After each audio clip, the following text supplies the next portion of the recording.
solve this one, find the slope considering the pair of points x is 3, y is 4. Ito yung first point natin. And the second point is x is 4, y is 7. Okay, so yung formula ng slope ay m equals y sub 2 minus y sub 1 over x sub 2 minus x sub 1. So yung first point natin, ito yung x sub 1, ito yung y sub 1. Sa second point, this is the x sub 2 at saka y sub 2.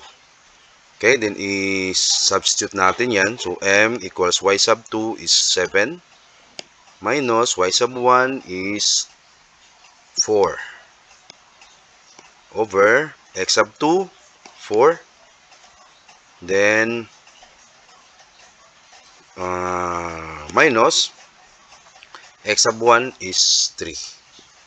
So m equals 7 minus 4 is 3 over 4 minus 3 is 1. So therefore, yung slope natin is 3. This is 3 divided by 1 is 3. So sa choices natin, letter D is the correct answer.